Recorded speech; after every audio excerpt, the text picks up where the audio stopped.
We Are the Literature Club is a mod for Doki Doki Literature Club, featuring an alternate canon, which means a few changes in the story. The largest change is just that Monika isn't a big old jerk.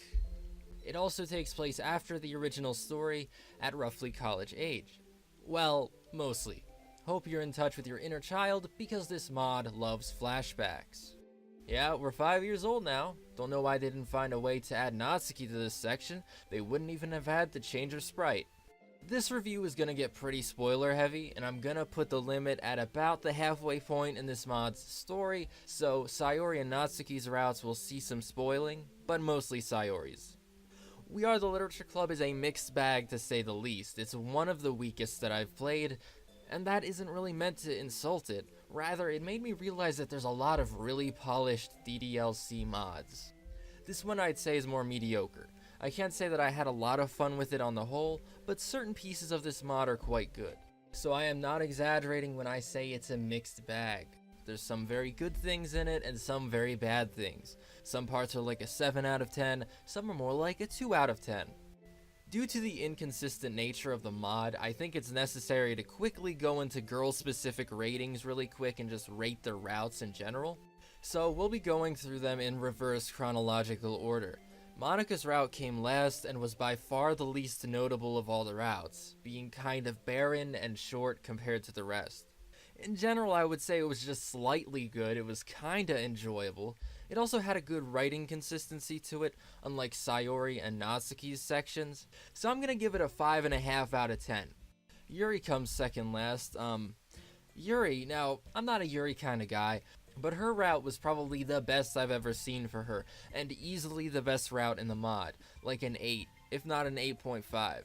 Not really much to say about it. The writing is just noticeably higher quality compared to the other routes. It's really good, and if you like Yuri, I could recommend this mod to you just based on that. But just keep in mind that if you do play it just for her route, you're gonna have to go through about half of the mod before you get to her scenes. It's linear, and yes, that means it forces you to deal with the weaker Sayori and Natsuki sections first.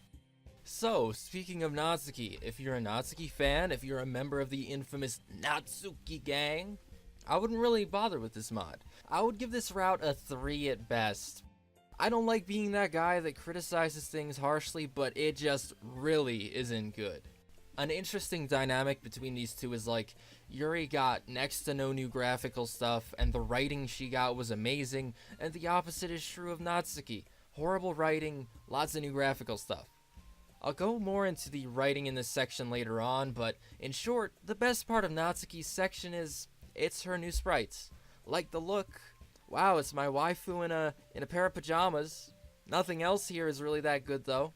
And before I talk about Sayori's section, I have to say, Natsuki's section is really where my issue with the linear nature of the mod comes up.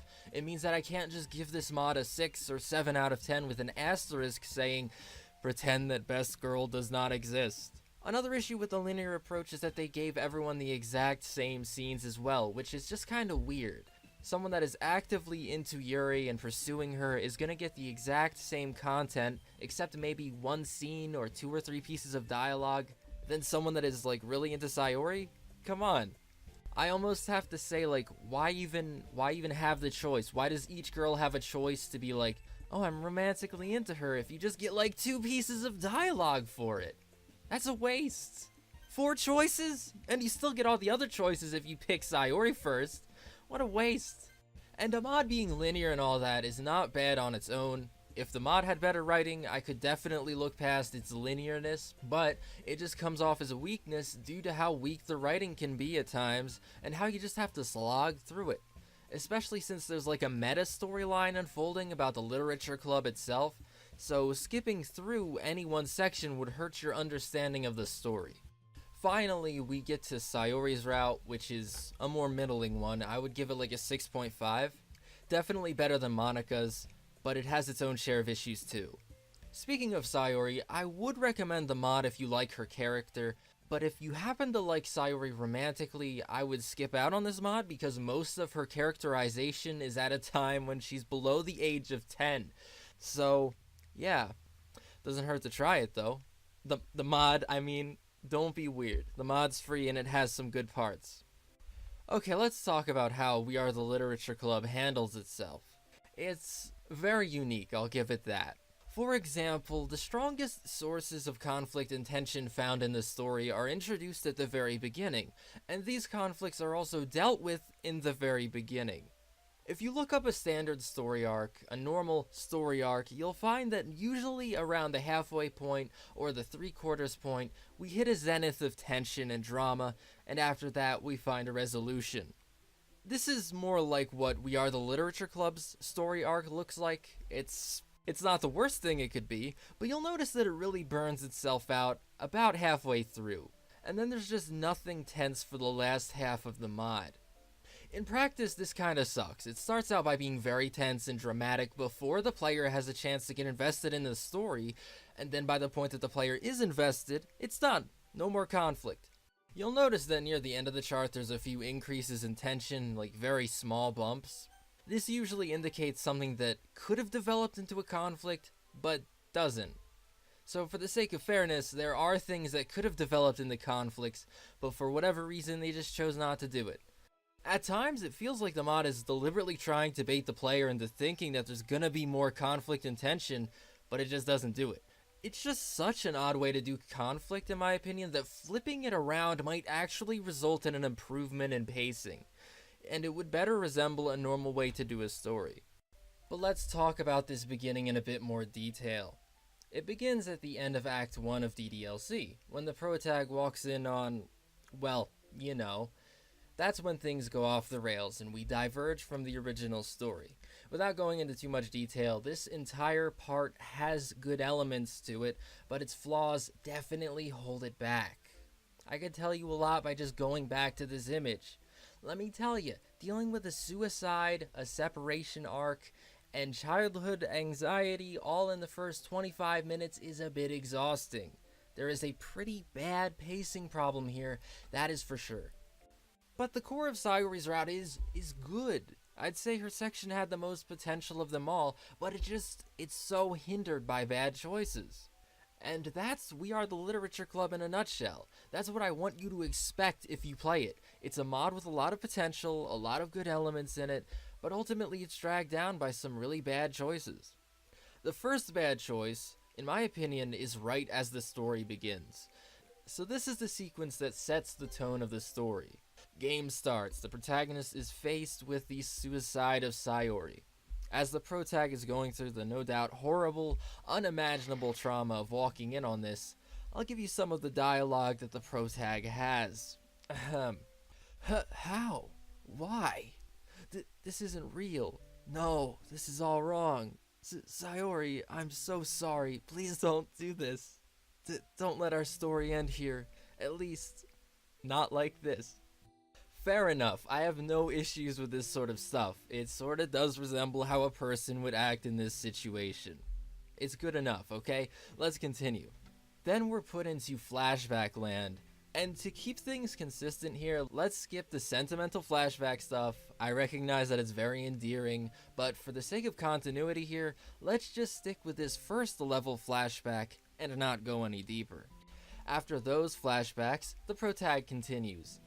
No, I won't let it end like this. You never gave up on me. I'm not giving up on you. Sayori is then brought back to life. Really? Come on. Come on. This is a trope, and it's called a Disney death. Through the power of love, Sayori was brought back to life. Wow. I guess I told you to be in touch with your inner child as I started this review, but that was not intentional. I was not foreshadowing this moment, I swear. Let's continue. Huh? What is this? We'll figure this friendship out together, Sayori. Don't you remember? Let me snap you back to reality here. Sayori committed suicide. She then got revived. She's back now. And the protag is babbling about something that happened like 10 years ago. We might have just seen that, but the protag didn't, nor did Sayori. This is weird, man. Continuing. Am I alive? Yes, Sayori, you've been alive for a few days now. But how? Who cares? What do you mean, who cares? What the heck? What do you mean, who cares? I don't care why or how, you're just back, and that's all that matters. Nice. I'd say that this was for children, but what children are gonna play a game about a woman committing suicide? Don't let your kids play this, okay? The most damning part of this whole scene is that it's never addressed or referenced afterwards. We're just left confused as to how or why Sayori is brought back to life, and why the protag is not gonna ask any questions. This is how you started your story. This is what you decided you would set the tone with. Just a casual, cheeky resurrection. I'd say that you ruined any future tension that this story could have had, but it's not like you were planning on using it anyways. I'm not gonna spend too much time talking about this scene and complaining about it because, truth be told, this scene shouldn't have even existed in the first place. They should have just removed the whole suicide arc. Not only would that have improved the introduction of the story substantially, but it would have made more sense with the mod's own summary on its page. Set in an alternate canon where the meddlings of the class president never took place. So if Monika never made Sayori's depression worse, Sayori would have never hanged herself. This introduction just doesn't work. I've talked about it enough, it shouldn't even exist. Closing thoughts. Sayori. Sayori's flashback sequences were very well done. The idea of going back to experience these lovely moments, more or less firsthand, is really good to get the player more invested in the story, and on top of that, it's wonderful, and it's very charming.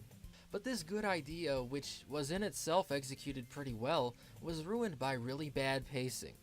Sayori's section had a ton of potential. It did new things that I've never seen done before. But there's a few pitfalls when you combine a girl's route with an introduction and you add a ton of drama to it. It's just very crowded. In the first 20 minutes, there's a suicide, there's a separation arc, and there's even more. So Sayori's section is still good, strictly speaking, but it could have been a lot better. Before we move on from Sayori's section, there is one scene that I truly liked from it. No strings attached. Immediately after the resurrection, there's a hospital scene. And this was genuinely the first scene in this mod that I actually had fun in. I had a good time. The tension was a bit lower, it had a few nice interactions between the characters, and most importantly, it allowed me to put myself into the protag's shoes and enjoy the atmosphere and Sayori's character. That being said, this scene would have been a good time to talk about the whole resurrection thing. At least addressing it would have given it some level of credibility in the story, but they didn't. Also, Sayori was resurrected from the dead. By the point that she's hospitalized, she's already been alive for a few days. It doesn't make sense. This isn't meant to nitpick, I'm genuinely confused. This is an important part of the story, and at this point, I'm not sure anything can make up Oh. Okay. Well, forget I even said anything. Maybe it was all worth it, if only for just this moment. So, I was just thinking, every character in this mod got a flashback. Yuri got a flashback, it was really nice. Sayori got technically she got two. Monika got one, but it sucked. The only character that didn't get a flashback... Yep, Natsuki. Let's talk about why her route sucked. First of all, it's a mess. During her section, we are dealing with two separate subplots. Number one is her dad. Yes, that thing that's never been done before. And I'll spoil it because, trust me, you're not missing out on anything. She talks about her dad for half the damn section. Her dad's a jerk. I get it. We set up this subplot throughout her entire section, and it's a waste because the conflict sucks and it ends in an anticlimactic, unsatisfying way. Granted, this is the only conflict in the mod that gets truly built up, so I guess I can't complain too much. But still, it permeated every interaction with Natsuki except maybe like 2 or 3. That's a bit overdone. The other subplot isn't much better. It involves another dad, the protagonist's dad, and felt like even more of a waste.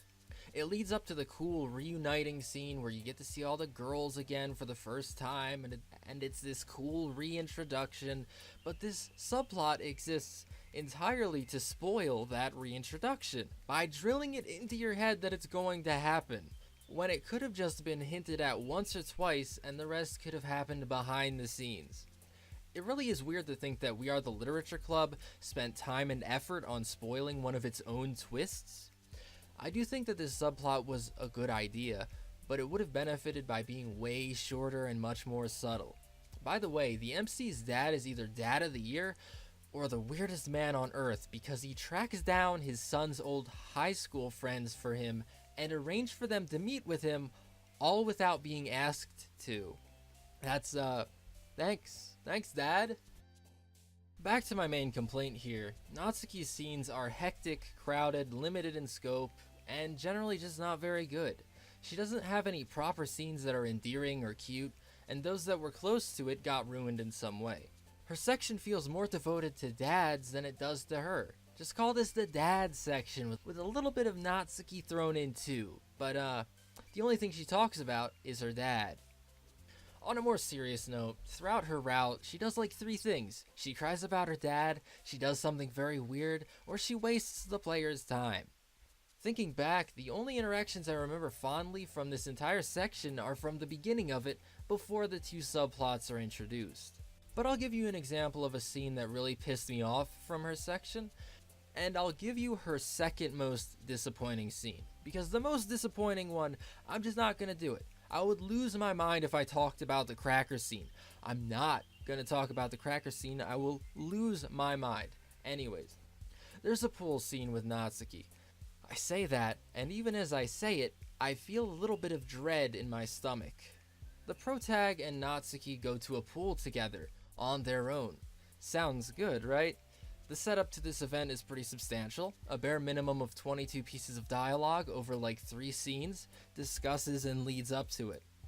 The main idea behind the scene is that there's a limited amount of time that Sayori, Natsuki, and the protag have together, so they want to hang out and do something together. Natsuki wants to go to the manga store, and Sayori wants to go to the pool. Natsuki likes this idea, but she didn't pack a swimsuit. Sayori, being the people pleaser that she is, allows Natsuki to take both her idea and her swimsuit, leaving Sayori behind. In retrospect, this seems kinda weird, but it sets up a scene where, and to quote Natsuki, just us two, and then you go to the pool. Let me show you this scene in its entirety. That's it. That's it. You might think I'm interrupting the pool scene just as it's getting good. No, we're packing up at this point. We went to the pool, we said that we liked the pool, and then we changed the topic. Nothing happened. 4 lines of dialogue. 4. 22 pieces of dialogue building up to a pool scene where nothing poolish happens. Instead of pool antics, any number of cool things could have happened. The topic changes the custard. A custard stand. 4 pieces of dialogue devoted to the entire point of the scene. 20 pieces of dialogue discussed to custard. I don't even care about this character yet, game. You haven't given me a reason. Talking about daddy issues and custard isn't bonding material. Jesus. I don't have crazy high expectations. I expect nothing, and I'm still let down. You give me 4 minutes and I could write a better scene than this. This wasn't even trying. What a joke. What a joke. I don't know, talk to Natsuki about the holidays. Catch up with her. Give us some flavor text about going in the water with her. Something. Anything. A thing. Just us two? Remember when she said that? She had nothing to worry about. Nothing.